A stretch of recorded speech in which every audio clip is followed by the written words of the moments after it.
মায়া হলো ভগবানের একটি শক্তি, যা মানুষকে জড় জগতে আবদ্ধ করে রাখে। তার থেকে সহজে মুক্তি পাওয়া যায় না। মায়া সব ভুলিয়ে দেয়। মায়ার কারণে মানুষ সংসারে আবদ্ধ হয়ে পড়ে।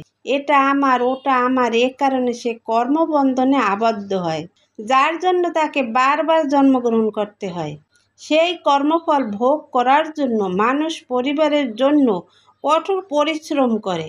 নিজের সন্তান, স্ত্রী, মা, বাবা, ভাই, বোন সবার জন্য কত পরিশ্রম করে জীবন সংসারে সংগ্রাম করতে থাকে।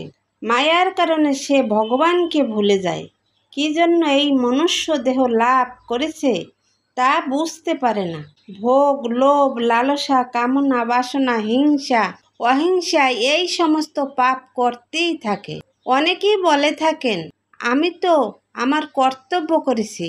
কিন্তু আপনি যখন অক্ষম হবেন তখনই এই পরিবারই আপনাকে দেখবে না। যাদের জন্য তো পরিশ্রম, তারাই সময় শেষ হয়ে গেলে আপনাকে আর ভালোবাসবে না।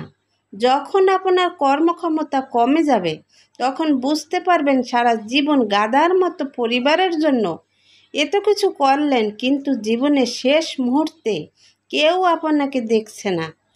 আপনি এই সংসারে মায়ার বন্ধনে আবদ্ধ হয়ে যিনি আপনাকে সৃষ্টি করেছেন, যিনি আপনার হৃদয়ে পরমাত্মা রূপে আছেন, যিনি আপনার শ্বাস প্রশ্বাস, যিনি আপনাকে সঠিক পথে নিয়ে আসতে পারে, সেই পরমেশ্বর ভগবানকে আপনি ভুলে গেছেন।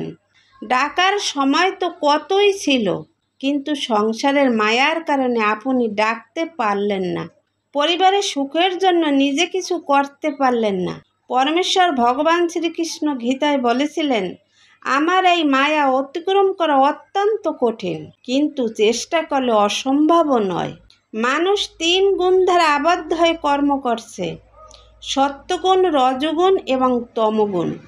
এই 3 গুণের ঊর্ধ্বে যেতে পারলে মানুষ মুক্তি লাভ করতে পারে, আর তাকেই যোগী বলা হয়। আর যিনি ত্রিগুণের ঊর্ধ্বে যান তিনি মুক্তি লাভ করেন, ভগবানের ধামে প্রাপ্ত হন।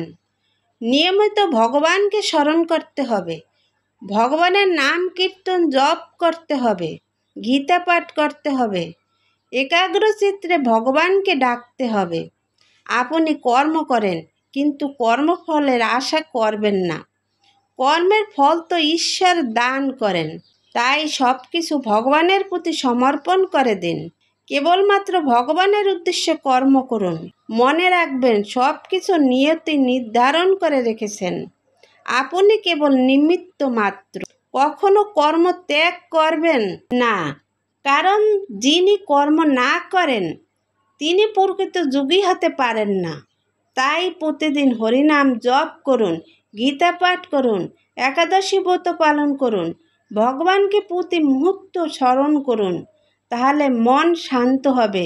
তখন বুঝতে পারবেন কেন কর্ম করতে হবে, কিভাবে করতে হবে, কার উদ্দেশ্যে করতে হবে এবং কার জন্য করতে হবে। সকল প্রশ্নের উত্তর পেয়ে যাবেন গীতায়। নিজেকে ঈশ্বরের চরণে নিবেদন করে দাও, ঈশ্বর আমাদের রক্ষা করবে। আমরা দুঃখ, ভয়, চিন্তা, শোক ও বন্ধন থেকে মুক্ত হতে পারব। জয় গীতা। হরে কৃষ্ণ।